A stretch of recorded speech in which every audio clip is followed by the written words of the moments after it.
Good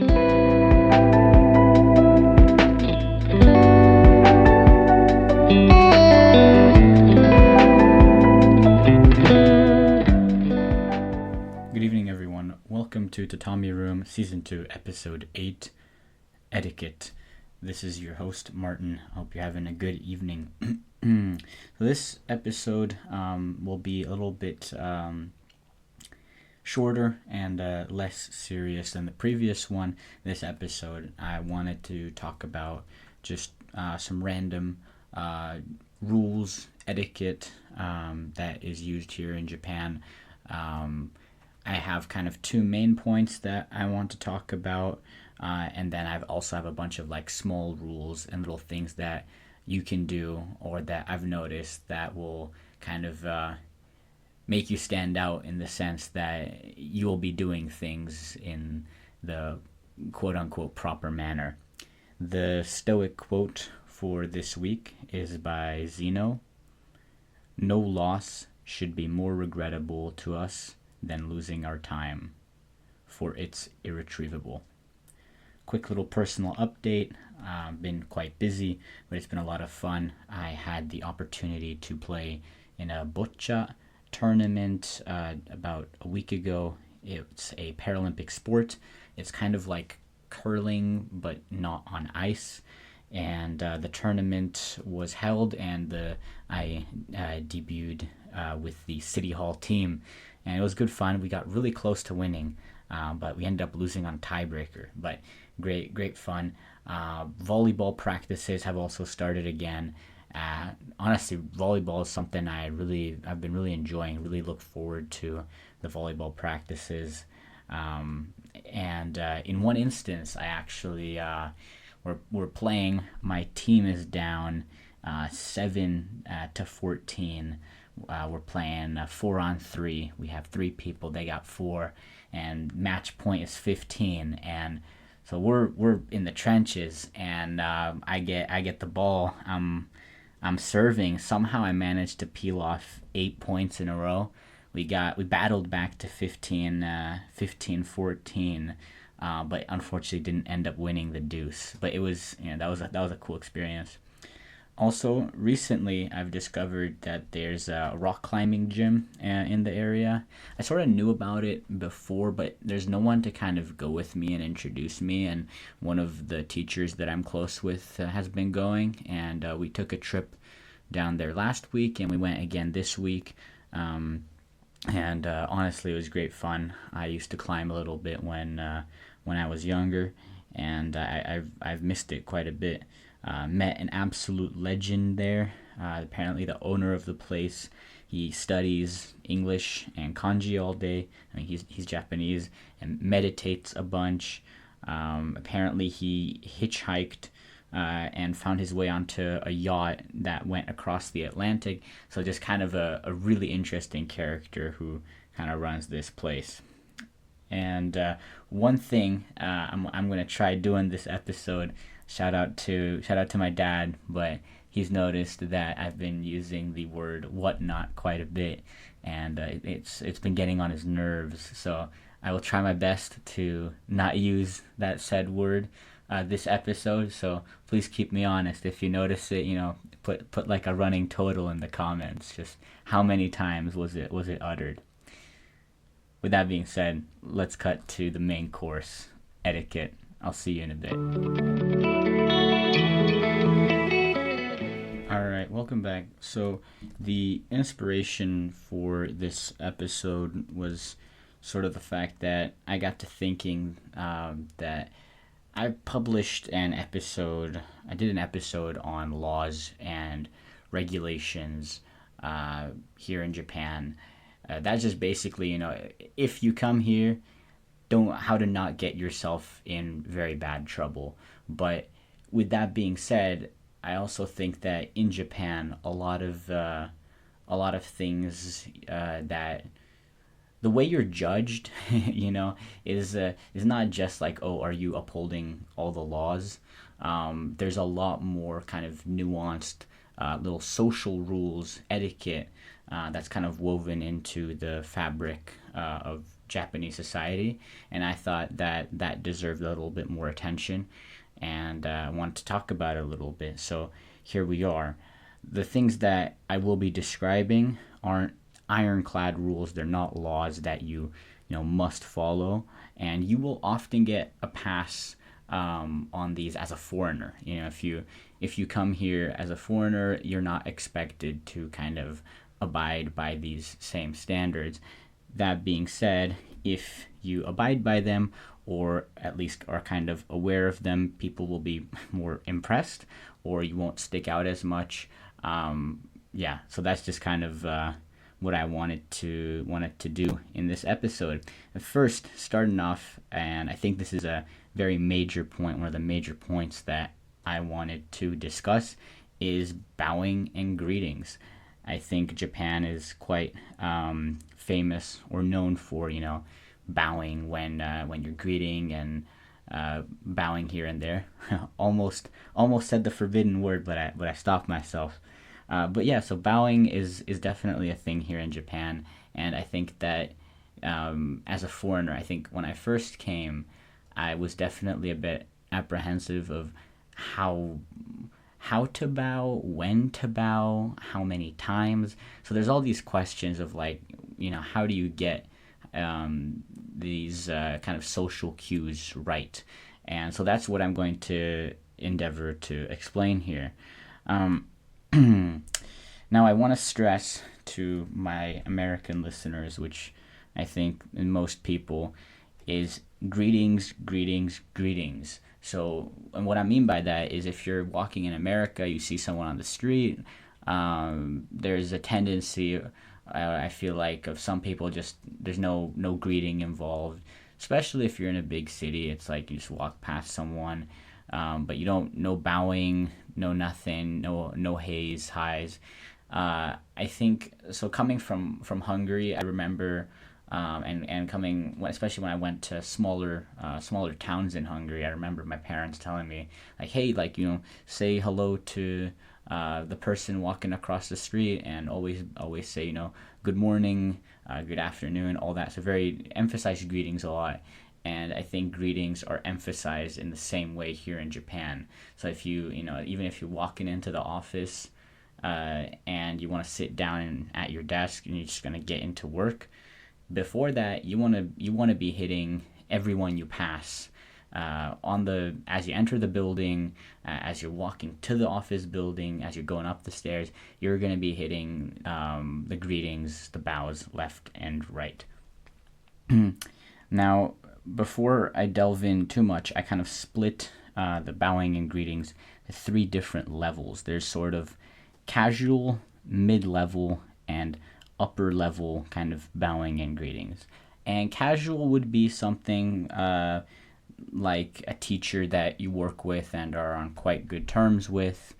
Mid-level would be something like, okay, they're either you're one step above you, a little bit kind of like your boss, your supervisor perhaps, or an older teacher that you respect and are not, buddy buddies with. And then upper level is someone like who's quite high above you, mayors, superintendents, etc. So with that, let's get into the casual level.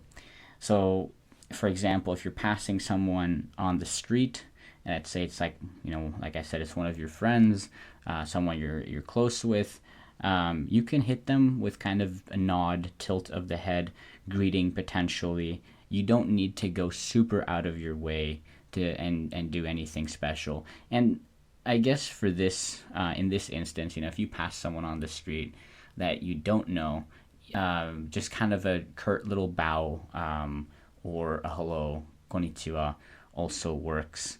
In the casual level, I'm putting konnichiwa, ohayo, otsukaresama.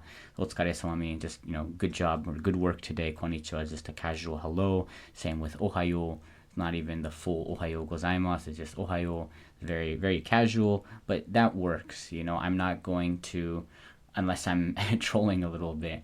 If there's someone I see on the regular, like my judo coach that I work with, as I enter the gym, I just say konbanwa, so good evening.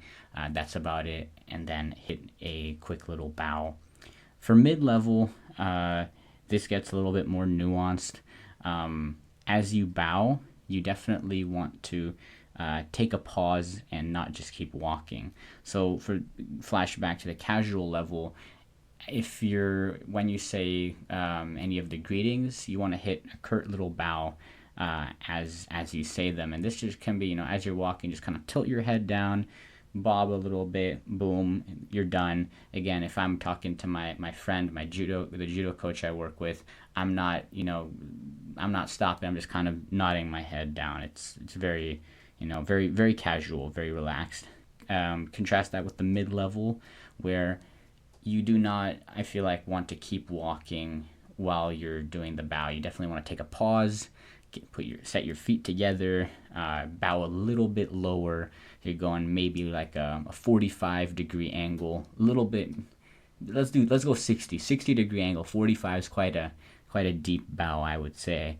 Make sure you're bending at the hips a bit as well, not just kind of bending your neck. This mid-level bow or greeting can also be if someone does something for you.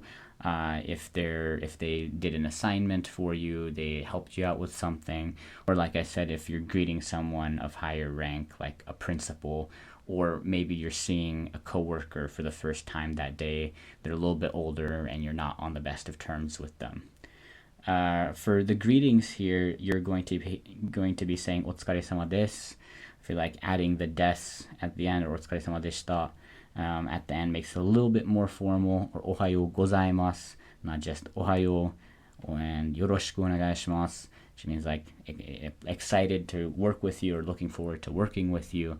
That kind of vibe, but little bit higher. The casual level and the mid level, a little similar, but the bow is a little bit more. Instead of just kind of bending at the neck, you're kind of stopping, bending at the waist a little more. You're using the greetings that are just a tad bit more formal, and really making sure that the person that you're talking to sees that you're making an effort to kind of address them a little bit more formally. Just kind of walking by, bowing your head, being like, "Oh, yahoo!" If especially with a principal, that's not gonna fly.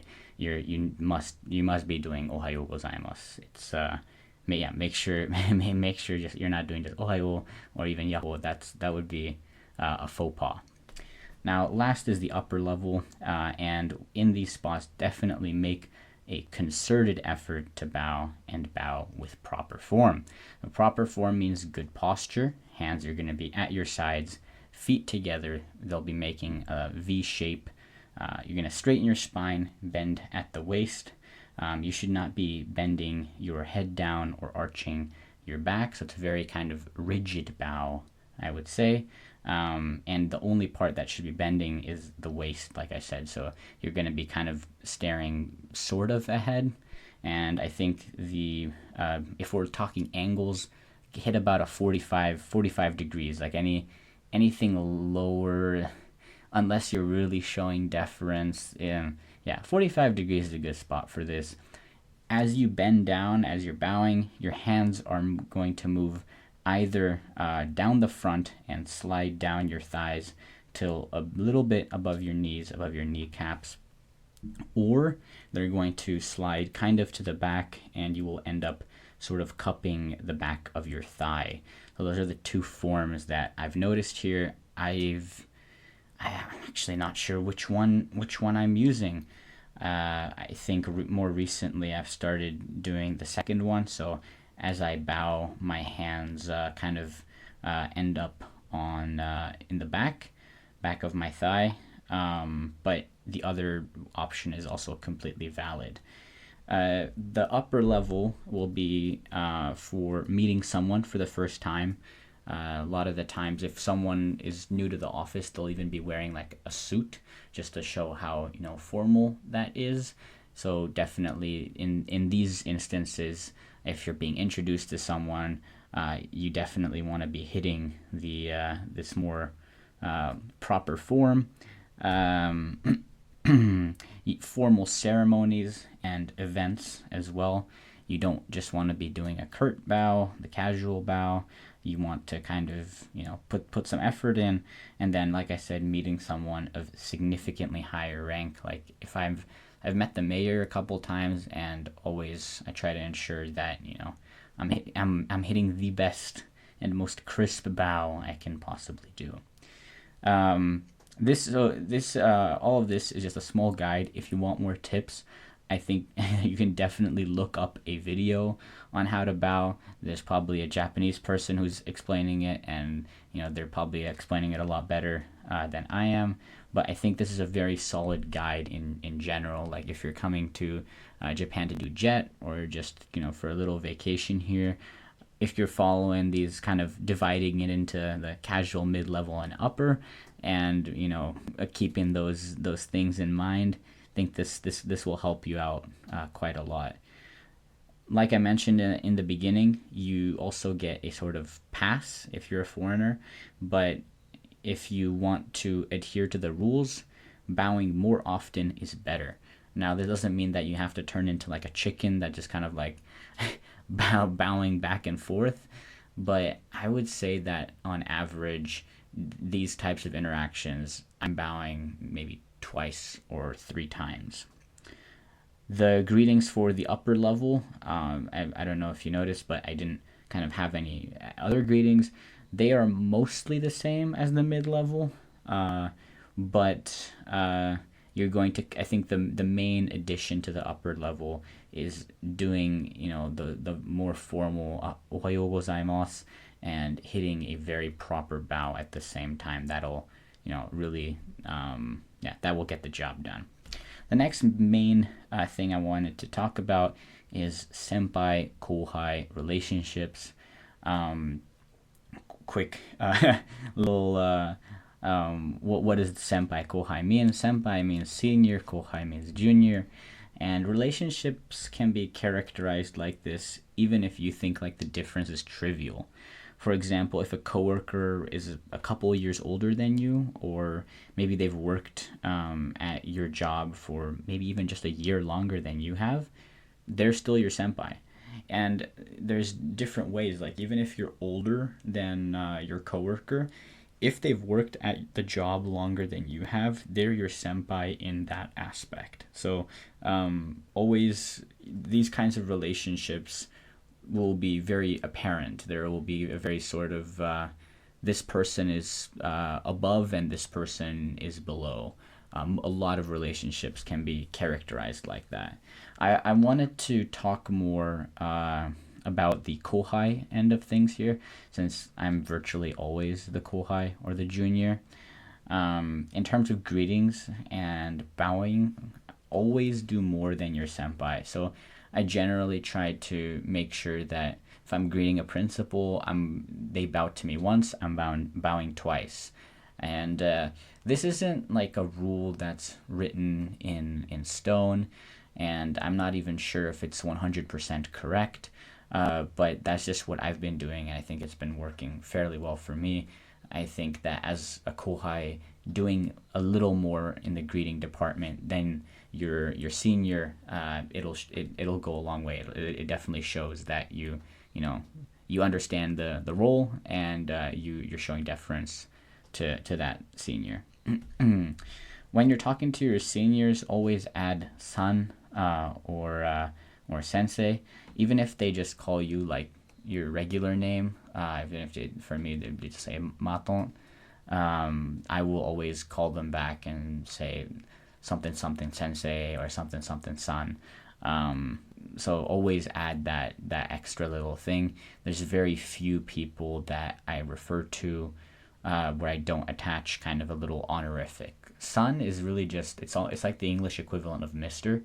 And maybe you think it's weird to call your friends like Mr. last name, but even with some of the people that I'm closer with, I'm like there's teachers that I'm very good friends with, and I'll just say, oh, nantoka kantoka sensei, or if there's someone I'm close with, I'll say san. I think there's only one acquaintance that I have that They specifically requested that I don't add the son, and I just called them by their first name, and so that's quite rare. Meals. I wanted to talk about meals within this kouhai, senpai, senior, junior interaction framework. So your senior will very often take you out for meals.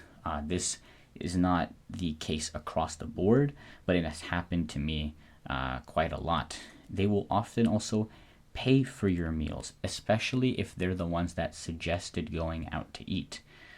Do not take this part for granted, though. So if you get taken out by your senior, be grateful. They're, especially if you're in the countryside, a lot of the people here, they're not rich. Like if you're, especially if you're coming from America, there's a lot of big money in America, right? And that's not the case here, especially if your senior is a teacher. Teacher salaries aren't that much, but because they're your senior, they're your senpai, they might take you out, and so be really appreciative of the times that they do. Don't be surprised if they just randomly pull out the checkbook. Like, that's happened to me before, especially when I first got here. I thought, okay, we're splitting the bill. I start pulling out the money, and they say, no, I got it. Put it away. If your senpai is paying for you, this is if. I said either, be very grateful and thank them. This you should always do this, or try to hand them the money to split. Now, most likely they will refuse the money. They will say no, please, no, and you might think, oh well, I insist, like I'll make sure, but at this point it's better to kind of let the situation go, because actually if you insist and you're really adamant about it, it might kind of cause it, like it might look bad on them. It might cause them shame, and you don't want that happening. So there's some people that I go out to eat with sometimes, and they're definitely senpai. I'm the kouhai in the relationship, and they've paid for the meal basically every single time, and it's a little uncomfortable because I don't want to just be a dead weight, I suppose, but they literally, they don't really give you an option, and it's even the restaurant staff kind of cooperate with them. Like if they see you handing the money and then an older senpai person handing them the money, they will literally just take your senior's money and like not even look at you. So like I said, just let it go. You can say, hey, like here it is. If they're like, no, I got it, then then you gotta accept it. With that being said, be very careful with your suggestions and statements. Things like, I like X, Y, and Z will be taken as, oh, I want to eat this. Please take me out. So if you're hanging out with someone who's your senior and you're like, wow, man, that sushi place looks great, then he's like, oh, do you want to go? Okay, let's go. I got you. Because I'm not entirely sure why, but that's just the way things work around here. So that these kind of throwaway statements that you make, they're not interpreted as throwaway statements like, I like sushi. It's like, oh, he said he likes sushi. He must want to go out now and eat sushi. So be very careful with that, especially if you're really uncomfortable with people paying for you. Even, oh, that meal looks good, where's it from, might lead to like, oh, okay, we're going there. If you find yourself on the senpai end of the spectrum, if you're the senior, you can do the things above. Like you can take your junior out for a meal and pay for them, but it's definitely not required. I've never done it because I don't think I've ever been in that sort of senpai situation. And you're a foreigner, so you're not expected to fulfill a sort of senpai or senior role. But that's just it's an option to have. I'm not sure about that one just because I've never had to do it. but I feel like I don't feel pressure if you are, let's say, I don't know, you're doing JET, you're 35, somewhere in that range, and there's a younger teacher. Don't feel like, oh, well, I heard about this, the senpai-kouhai thing, and I know that, we're supposed to take them out and pay for them. Don't worry, you're not, I don't think, as a foreigner, you're not going to be obligated to do that. Finally, as a kouhai, always defer to your senpai. If possible, gas them up a bit. You don't have to be dishonest, but I always make sure to mention that I learned from this senpai a lot when there are other people around. So it's kind of like, butter your seniors up a bit, a little bit, essentially a little bit of brown nosing is okay. So that's what I'm trying to say here. Now, finally, I wanted to close things out by talking about some random smaller tips that I have. I'm just going to go rapid fire here. Punctuality is important. I think I've mentioned that in other episodes. On time is 5 minutes prior. Next, always hit itadakimasu before you eat, and gochitsu-sama deshita after. That's itadakimasu before you eat, and gochitsu-sama deshita after. Also, little caveat, or not caveat, but along with this, don't start eating on your own, even if the food is out. If you're eating in a big kind of group setting, usually there will be a toast, kanpai. So always wait for that, and basically just don't start eating before the other people's food comes. Kanpai. Speaking of kanpai, if you are a kouhai, make sure your glass is lower than your seniors. So sometimes you get into a little lowering battle. Your senior will try to lower their cup, and you're trying to lower yours, and then there's a little bit of an awkward situation there. But try win that battle. Try win that battle. If you do this is, by the way, it's a bit of a niche thing. If you do this, people will be very impressed. Like, oh wow, like he knows, or they know how to do this. That's why they're so very Japanese of them. So this is definitely a good tip to know. Next is try eat with chopsticks. I know for some people chopsticks are a challenge, but you're in Japan. Don't force the entire dinner to stop and ask someone for, oh, where's a fork at? There's basically never going to be a fork at the table. I think it definitely would be a little embarrassing if you're always requesting a fork. That being said, if you really can't use chopsticks, don't be afraid to speak up and ask for a fork. But if you can, try learn how to eat with chopsticks, and do not stab your chopsticks into the food. I think that's sort of like people do that at funerals, so it's not a good sign. Put them to the side, lay them to the side. Usually there's these little chopstick holders that you can put them on. Also, before you enter rooms, it's typically okay, and you don't have to do anything, but for the rooms of principals and superintendents, it's recommended that you bow. Now, I'll bow sometimes entering classrooms, leaving classrooms as well, but that's really just kind of a cherry on top. That's extra credit. I don't even do that every single time, but if you're going into the principal's office, yes, you're gonna bow as you enter, bow as you leave. Superintendent, mayor's office, bow as you enter, bow as you leave. As you leave, you may even hit a shitsurei shimasu, which kind of means excuse me. Next is disagreeing with people, especially in public. Do not call people out. So don't point out people's mistakes.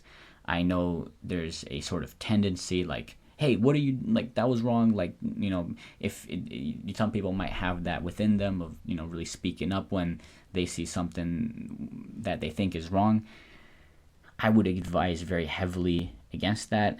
If it's a small mistake, like either let it go or address it in public, or not public, private, because publicly disagreeing can end in embarrassment for one party. So it's never good. Ending in an embarrassment, that's, no, we don't do that here. If you do call someone out, don't be surprised if, they might even pretend not to understand you. I think I talked about a similar situation. I didn't call someone out, but I was asking them a question, and because it was uncomfortable, rather than like tell me no, they just pretended not to understand, which ended up being more frustrating for me because I thought, oh my gosh, what is with my Japanese today? Next is put others before yourself, especially if you are a junior. If you have juniors, if you're the senpai, your kohais will often insist on the other way around. And what I mean by putting others before yourself is refill people's drinks at dinners, etc., even if the drink isn't finished or is just kind of halfway done. Let others have a seat first. Let others leave the elevator first. Let other people enter doors and buildings first. You might think like, oh, like that's like the gentlemanly thing, or it's like chivalry is dead, or all that stuff, or like whatever feelings you might have about like, oh, I'm just gonna stand back and let people go in first and whatnot. Just do it. It's definitely a good idea. It's it occurs around here, and you do not want to be like walking through doors and just randomly, like, especially if you're with someone of higher rank, like the superintendents, mayors, like you're letting them go first. Definitely let them go first. Finally, this is something that I don't do, but it's kind of an interesting thing that happens here. Actually, this is the second to last thing, but answer your phone at all times. People will do that here to the point that when I'm driving with some of my coworkers, if their phone rings, they will just stop and pull over on the side of the road. There's no space to pull over. It's just it's like one lane road that has one lane going one direction, one lane going the other. So it's almost like a sort of traffic hazard. But they'll pull over and run out to, if the phone's in the back, they'll jump out and try answer that phone. Like I said, personally, I don't do this, but if you want to seem really Japanese, that's something that you can do. Turn your ringer on, and whenever that rings, you're going to make a frantic showing, a little dash for your mobile device, and answer it maybe on the second or third ring if possible. Finally, last thing is indirectness. Unless you want something, don't bring it up. I think I kind of touched on this with food. People may be more blunt with a foreigner, but it's more common to be indirect. So for example, oh, I like kakigori, which is Japanese shaved ice, can be interpreted to mean, oh, can we please eat kakigori? That mochi looks delicious. Oh, can you please give me some of your mochi? I'm hungry and I want to eat that mochi. So be careful with what you say, because of the indirectness that is here, a lot of your things that you say that you think, oh, it's just a statement, can be interpreted to mean something more. All right, kind of a long segment, but I have a current event planned for today about population decline, so I will be back in just a moment with that. All right, welcome back, everyone. Looking like another long episode, I suppose, but your current event section for this week is about population decline. So briefly, I want to talk about what happened, or some stats, the reason for population decline, and the effects of it, and some solutions to it potentially. So again, population decline, I think, is something that has been comes up quite a bit in relation to Japan. So let's see what's happening. Recently, Japan's senior, or 75 and over population, has topped 20 million people, and this is in a nation of roughly 125 million people. The population has fallen by 3 million over the past 10 years, and there's been a record low births, namely 758,631 babies in 2023, but this level is 10 years earlier than anticipated. So it was predicted that this record low amount of births would be reached in 2033, and it was reached in 2023. Now, the reason why is this happening? My take, sort of, and I think this is, but this is kind of what is apparent from the articles that I read as well, that Japan definitely emphasizes job over family. It's sort of an explicit thing here. And I mean, you can see that in the tenkin that I talked about a couple of episodes ago. That's the job change culture, the teachers and public workers changing jobs. Often, when people change jobs, they're forced to move all over the place with no regard for where their spouses are located. I know very many people with families living in Kagoshima and parents living apart from their children. One anecdote that I also heard was that you can invite your boss to your wedding. It's not uncommon to invite the boss to the wedding, and apparently your boss will give you a handsome wedding present, but when they will give a small little speech, and they'll half joke, half be serious, that they'll say, oh, he, she, whoever they're talking about, belongs to the company, and you, spouse, don't distract them from their work. So I thought that's very interesting, and it lends credibility to the idea that the job is emphasized over family in many cases here in Japan. Also, another reason why population is declining is because the costs of having a child are very high. Women are often forced to leave work due to childcare, and it's incredibly hard for them to return. When you think about the fact that the way Japanese workplaces function is based on this rigid seniority system that goes by not number of years worked, but number of years worked at a particular company. So if you're trying to come back to work in your 30s, 35 years old or something, after having taken care of the kids for a while, that is incredibly hard because you're going to be starting at the very bottom of the ladder, even if you already have a bunch of work experience. Additionally, overtime hours. Overtime hours don't allow much help from your spouse. Let's say there's one person staying home taking care of the kids. The other person is probably going to be doing overtime, and so they can't support people. They can't support each other as well as they could if they weren't working, those ridiculous overtime hours. Yeah, so the overtime hours, like I mentioned in the previous episode, I believe, they just kind of exacerbate this problem. Finally, young people who are stuck in this hierarchical structure that I mentioned receive less pay. Yeah. Finally, what is the effect of the population decline, and what are some potential solutions to it? So you might be thinking, oh well, the Earth is overpopulated anyway. What's wrong with little population decline? It'll help things out eventually, right? The problem is that supporting the elderly will become increasingly more difficult for the younger generation. Also, because of population decline, 40% of Japan's municipalities are at risk of disappearing. So based on the articles I've read, what's happening is many young people are migrating from rural, more or less centralized areas to bigger cities like Tokyo. Massive influx of people from the rural areas into those big population centers. So what that means is, a lot of times they're leaving behind their older parents, grandparents, and they don't really return. And I think even on my island, that's been overwhelmingly, or I don't know about overwhelmingly, but it's definitely been the case. My island's population has been declining for quite a while. I think actually maybe it rose this past year, but that's only because there's a bunch of workers that are coming in due to the construction project on the island, right next door, so to speak. So that's not going to be a permanent population boost.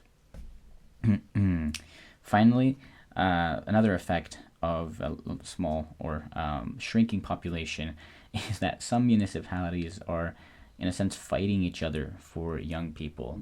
They're putting up is almost like it's a policy battle of who can attract the more young people, who can retain them better. And it's mostly these smaller towns that are trying to do this, because Tokyo, the bigger cities, they're gonna get their share of young people. Young people are always gonna go to those spots. But towns like Nishinomote, it's I don't blame a young person for not wanting to come and stay and live here in Nishinomote. Finally, just to reiterate, like I said, supporting the elderly will become increasingly difficult for the younger generation, and what this means is that they'll suffer an economic burden due to the shrinking population. Less people means each person needs to do more to maintain the same level of economic output. Now, what are some potential solutions to this problem? How can we basically boost the birth rate, reverse migration from small cities to big cities, and increase just overall migration to Japan? How do we do that?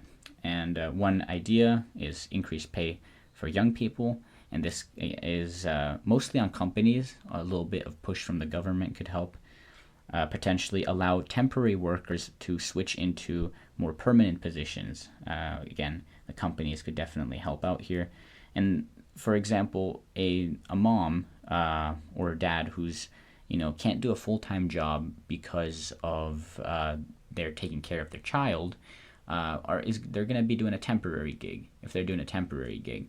But let's say the child finally is going to school now. That parent is finally ready to re-enter the workforce. They probably want to stick with the company they've been working with, but in Japan, switching from a temporary position to a more full-time position is incredibly difficult. And so if the barriers to that were reduced, this problem could be fixed a little bit. Another potential solution, is measures that would let people balance children and work. And this is more on the government's end. So if they pass some better legislation, having more time for your child, or having a better work-life balance, it could definitely help people and incentivize them to have kids. Finally, reducing overtime and increasing overtime pay, it would also help as well. And this can be kind of a measure, if the government could put out some legislation, and also if the companies could increase the overtime pay, it's kind of a half and half measure. Tax incentives for, if you get 2 kids or 3 kids, maybe having like an increased tax bonus would also work great. And finally, my take on how to get more migrants from overseas to come to Japan is, migrants want to come here. Many people want to come to Japan. Many people want to come live or try living in Japan. So it's not like the demand isn't the problem. It's the fact that living in Japan as a foreigner is quite difficult, and that Japan doesn't typically let many foreigners in. Now, recently, Japan has been better at letting more foreign workers come into the country, but I think that could still be increased more. And also, more steps need to be taken to increase the quality of life of people who don't speak Japanese here, because I've been very privileged to work for Jet, and because of that, I've had an easier adjustment to Japanese life than if someone just, foreigner randomly arrives. They got no support systems. I'm kind of taken care of by the city hall a little bit, and the Jet program in a sense. But if it wasn't for them, it would have been a lot harder for me. Anyway, that is your current event section, population decline in Japan. With that, let's cut to the closing section. All right, thank you all for making it this far into the episode. Your word of the week is etiquette, or etiquette in Japanese, reigi. Reigi. So kind of it'll be in the title of the episode, but there's your word for the week: etiquette, reigi. I do not have a stat prepared for you this week, unfortunately. I hope you'll forgive me, but thank you all for tuning in. I think it was an interesting episode. Sorry, it was a little bit longer than anticipated, but hope you all are liking the longer content. With that being said, I will see you all again in 2 weeks. Take care, peace and love. Per Aspera Ad Astra.